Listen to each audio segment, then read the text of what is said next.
Olá pessoal, vocês estão assistindo o canal LCI UERJ. O meu nome é Marcelo Sileno. Eu me chamo Joyce Cunha e nós somos bolsistas de Prodocência do Laboratório de Comunicação Integrada da UERJ. E no vídeo de hoje vamos abordar a campanha de saúde do mês Fevereiro Laranja. Além de apresentarmos algumas curiosidades sobre a campanha, a gente vai trazer uma entrevista com a hematologista Ana Carolina Araújo, que trará mais informações sobre o assunto. Bora lá?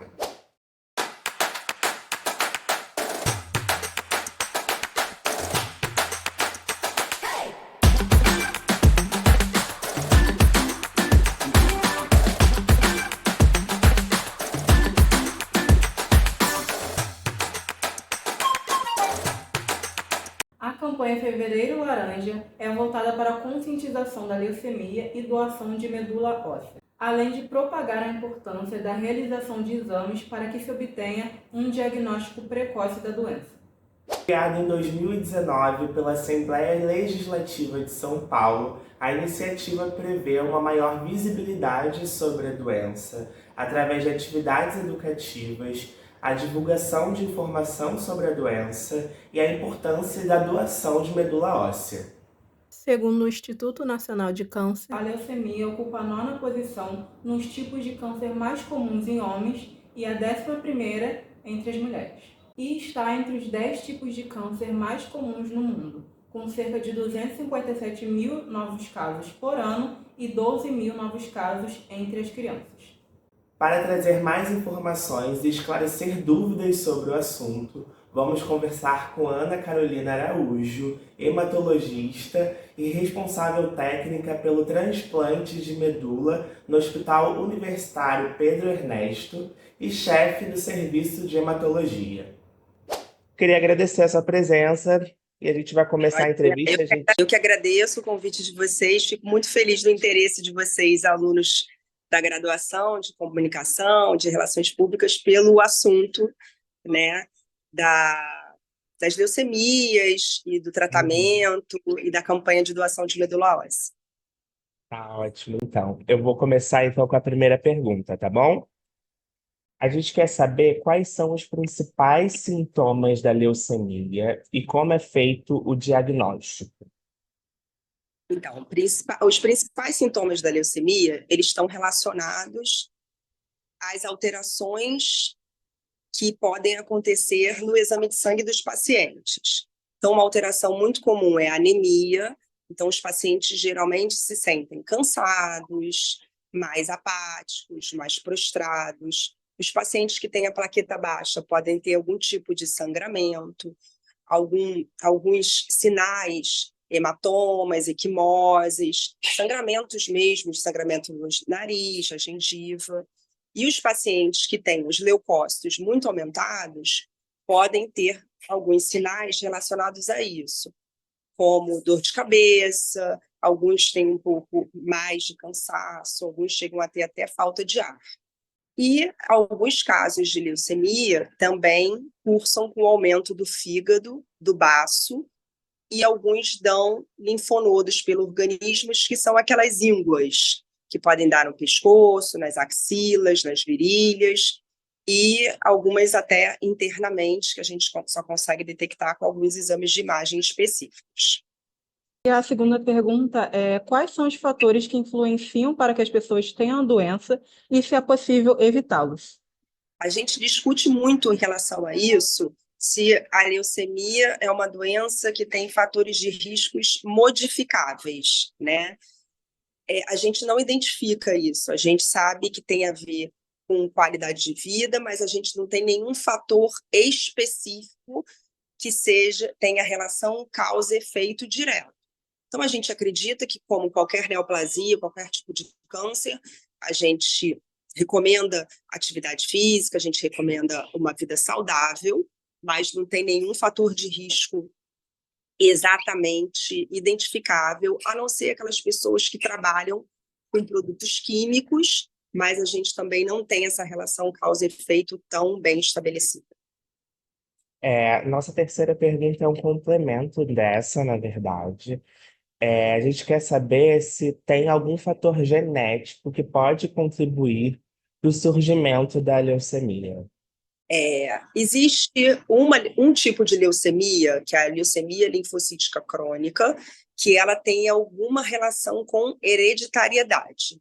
Então, um paciente ter esse tipo de leucemia, os filhos têm estatisticamente uma chance maior do que a população em geral de ter, mas a gente não tem um gene específico relacionado com isso.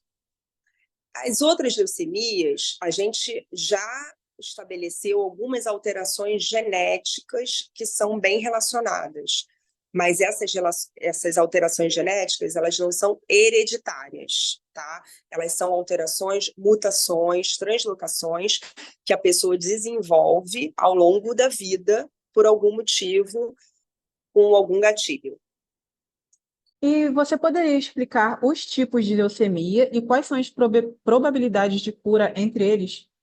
Então, a gente tem dois grandes grupos. Nós temos as leucemias agudas e as leucemias crônicas. As leucemias crônicas são doenças que não têm cura, funciona como qualquer doença crônica, elas têm tratamento, mas não têm cura.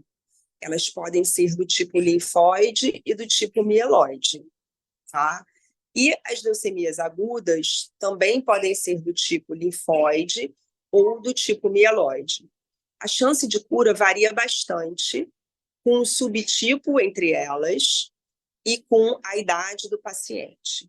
Por exemplo, a leucemia linfóide aguda é o câncer mais comum da infância. A chance de cura nesses pacientes ela é superior a 90%. Quando a gente traz para uma população mais velha, acima de 40, 50 anos, essa chance de cura cai abaixo de 50%. Então, existe essa variação. As leucemias mieloides agudas são mais comuns nos adultos. E a chance de cura desses pacientes com tratamento padrão só com quimioterapia é em torno de 50% a 55%. Mas existem outros fatores que também estão relacionados a essas chances de cura.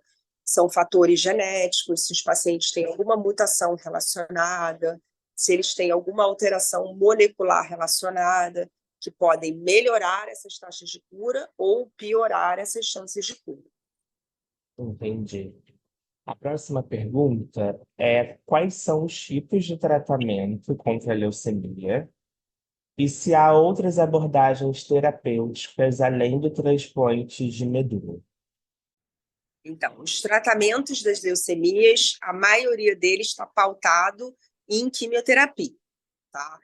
Nas leucemias crônicas, nós temos algumas drogas que são consideradas drogas-alvo, drogas direcionadas a mutações genéticas específicas, que são tratamentos que são muito bem sucedidos.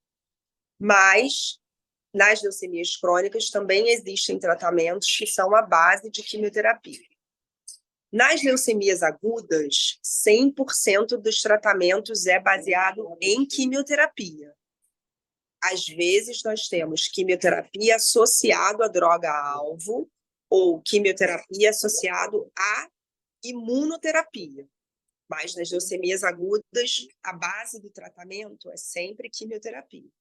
E alguns desses pacientes vão precisar, para serem curados, do transplante de medula óssea. Não são todos, mas existem alguns que vão precisar de, além da químio, do transplante.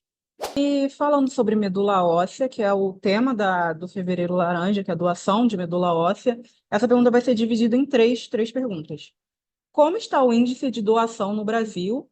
Quais são os principais obstáculos para conseguir doadores e quem pode doar? O nosso índice no Brasil, ele é um índice hoje em dia bastante alto, bastante adequado. Nós temos um dos maiores bancos de cadastro, um dos maiores bancos do mundo, tá? Mas, ao mesmo tempo, nós também temos uma população muito miscigenada. Isso atrapalha um pouco o achado de doador, né? Então, nós temos um banco com muito doador, mas nós ainda temos pacientes que não têm doadores disponíveis no banco, né?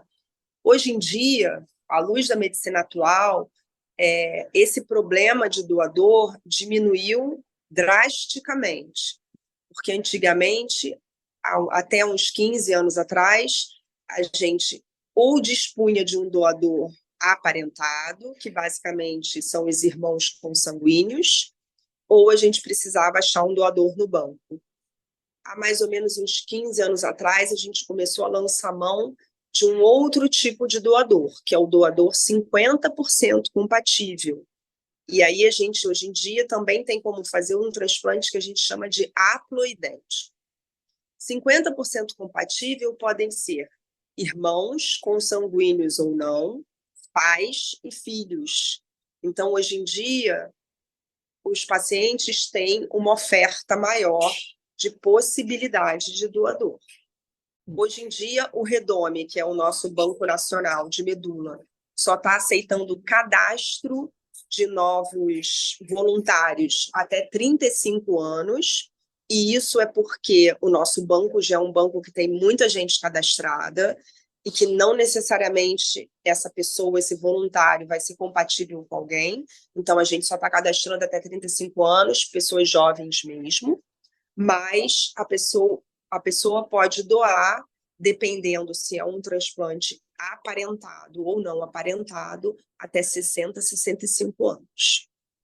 Então, para finalizar, eu queria te pedir para deixar uma mensagem para os nossos seguidores, alertando sobre a importância dessa campanha.